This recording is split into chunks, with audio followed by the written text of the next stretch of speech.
أهلا يا أصحابي، جبتلكم النهاردة حدوتة جميلة ولطيفة اسمها الفتاة الحريصة.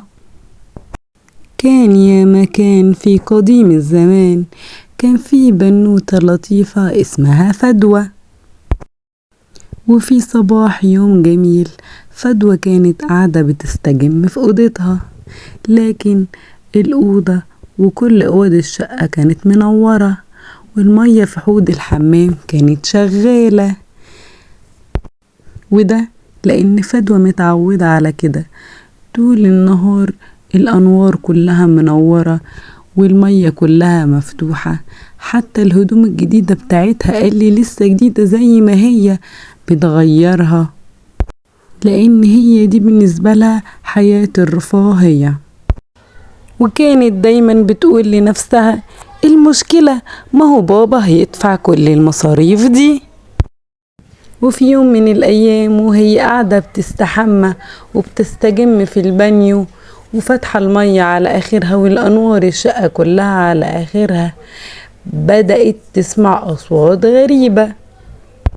وهي بتركز في الأصوات دي كده جاي منين، لقت إن الحنفية بتكلم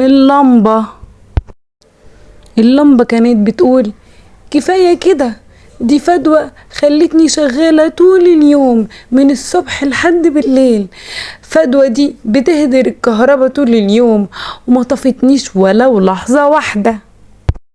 راحت الحنفية ردت عليها وقالت لها وانا كمان على طول سايباني شغالة طول اليوم على الفاضي، ده حتى وهي بتغسل سنانها سايباني مفتوحة طول ما هي بتغسل سنانها من غير حتى ما تلمسني. انا اكيد هخلص في يوم من الايام، ساعتها بس هتعرف قيمتي بجد.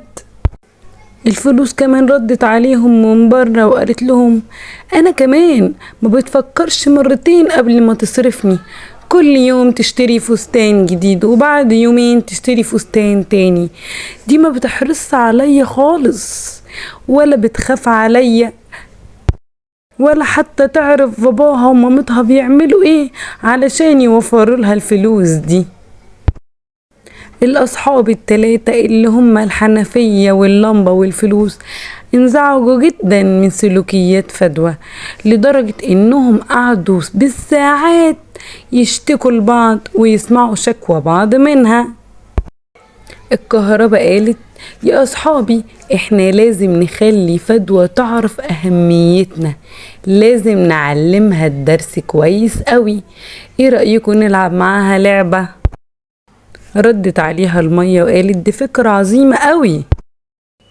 الفلوس ردت وقالت احنا لازم نعلمها درس كبير قوي علشان ما تبقاش مبذرة فينا بالشكل ده. واجتمعوا التلاتة علشان يناقشوا الخطة اللي هتكون مفاجأة في انتظار فدوى. وتاني يوم وفي صباح يوم جديد صحيت فدوى من النوم ودخلت الحمام علشان تغسل وشها، بتفتح الحنفية ما لقيتش اي مية خالص.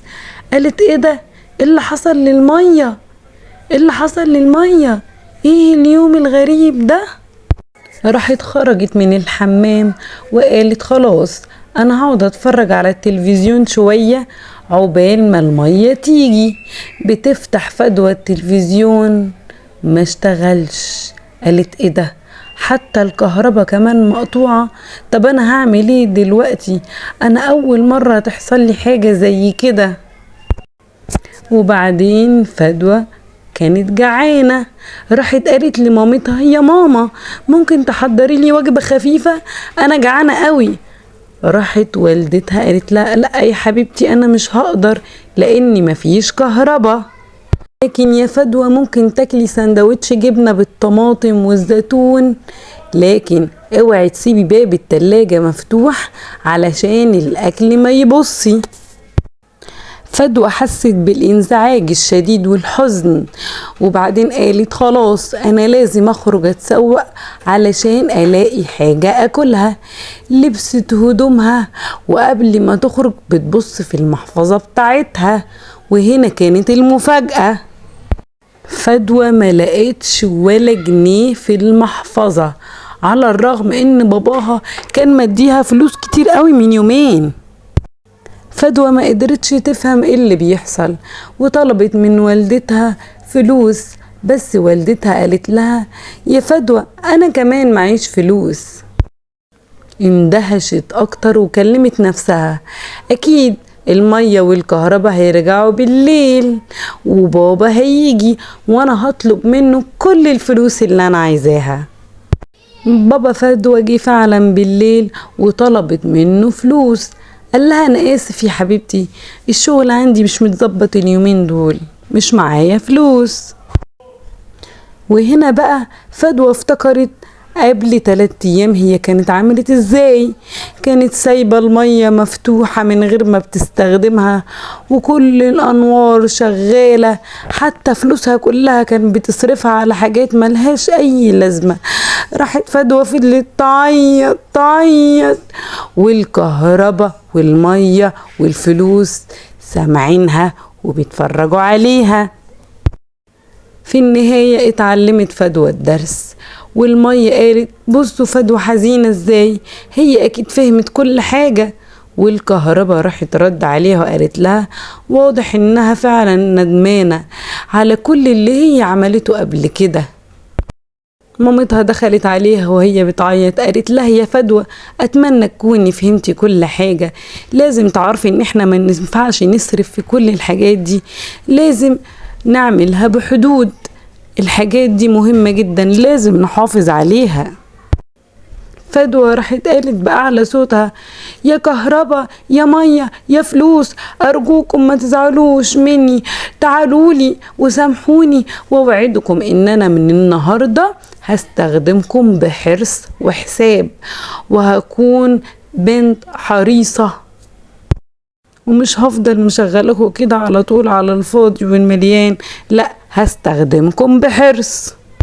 طبعا الكهرباء والمية والفلوس فرحوا قوي ان الخطة بتاعتهم نجحت، وان فدوى عرفت اهميتهم. وبتبص فدوى لقت الكهرباء جت والمية جت، وبتبص تحت الترابيزة لقت ان في فلوس كانت ضايعة منها ولقيتها كده، كل حاجة رجعت ليها من تاني. راحت فدوى جري قفلت النور وقفلت المية وقالت انا هحافظ عليكم ومش هصرف فلوس على الفاضي وهبقى فتاة حريصة. وتوتة توتة خلصت الحدوتة. لو عجبتكم حدوتة النهاردة اعملوا لها لايك واعملوا اشتراك في القناة عشان تجيلكم باقي الحواديت. وسؤال الحدوتة النهاردة، يا ترى فدوى كانت مسرفة في ايه؟ اللي يعرف الإجابة يكتب في الكومنتات. أشوفكم على ألف خير يا حلوين.